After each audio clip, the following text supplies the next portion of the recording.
parler d'un sujet si important parce qu'on parle du retour de certains joueurs blessés. Oui. Les gars, je veux savoir, est-ce que l'équipe, le Canadien, est meilleure avec Doc ou avec Laine? On en choisit un.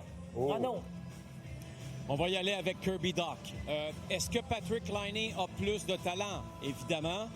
Est-ce que Patrik Laine est capable de tout faire ce que Kirby Dach fait sur 200 pieds? La réponse est non.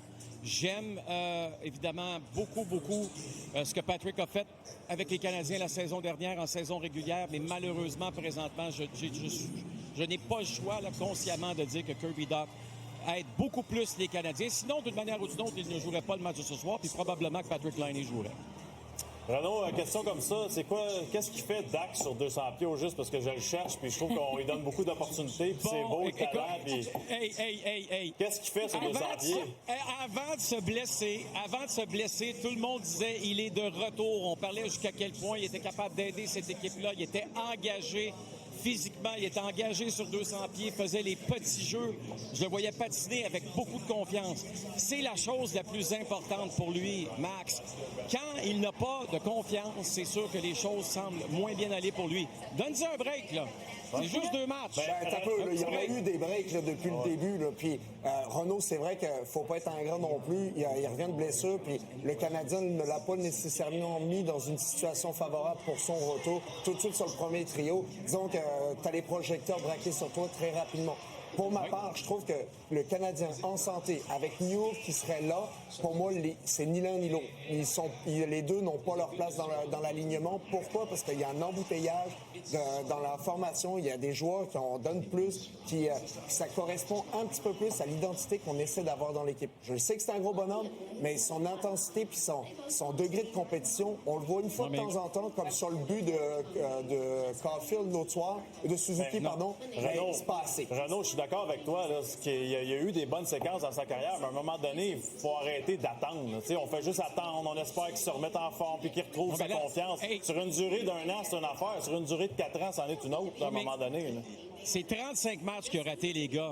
C'est pas vrai qu'on va commencer à croire au Père Noël et croire qu'un joueur qui a raté 35 matchs peut arriver, sauter dans la formation puis reprendre là où il avait laissé. Moi, je crois pas à ça. T'as tout à fait raison, Renaud. Mais Kucherov va manquer 1 an, il est arrivé en finale de la Coupe Stanley puis il dominait. C'est un exceptionnel. C'est une autre catégorie, là. Puis une autre catégorie si on de joueurs. compare en carrière, Texier est même statistique théoriquement. On parle d'une différence de 14 points sur une projection de 286 matchs. Il y en a un qui est à moins 54 qui est Dak, puis l'autre est à moins 8 qui est Texier. C'est un gars qu'on a eu gratuitement. Oui, mais attends, là. J'attends quoi, Renaud? Hey, on est non, mais attends, là. J'ai pris 50 livres depuis qu'on attend après Dak. Ça s'arrête tout ça. Là, les gars, là, on prend une grande respiration, OK?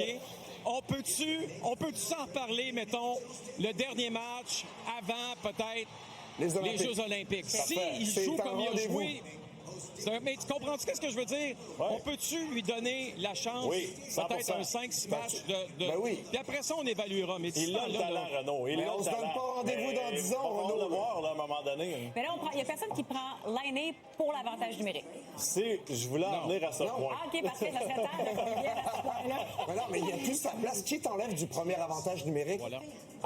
Ben, tu prends avec Gallagher, j'imagine? Ou sur le deuxième? Le deuxième, ouais. Mais j'aime bien plus avoir Gallagher dans l'alignement qui amène l'intensité, de la grit, de la détermination, puis, tu sais, un peu de jeu physique, de la présence au filet, que quelqu'un qui travaille la périphérie, puis ils l'ont lancé, qu'on n'a pas vu vraiment cette année, son lancé. Là. Les seules fois, puis rappelez-vous le nombre de fois que, quand il a eu l'opportunité de lancer un lancer sur réception, il est passé au travers de son lancer, puis on se demandait si la puck était partie, elle était pognée autour de lui. Son timing, il est plus là. Je trouve que ça va peut-être un petit peu trop vite pour lui. C'est malheureux parce que c'est un joueur qui a un talent, il y a quelque chose en lui, mais plus pour la Ligue nationale d'aujourd'hui. Les gars, c'était fort intéressant, mais en bout de ligne, c'est qu'on attend qu'on se reparle au retour olympique pour statuer sur...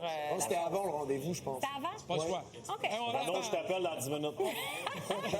Un autre 5 matchs. OK, un autre 5 matchs. OK, on attend encore 5 matchs. C'est fini, on s'en va en pause. On se reparle la même affaire l'année prochaine. On attend 5 matchs.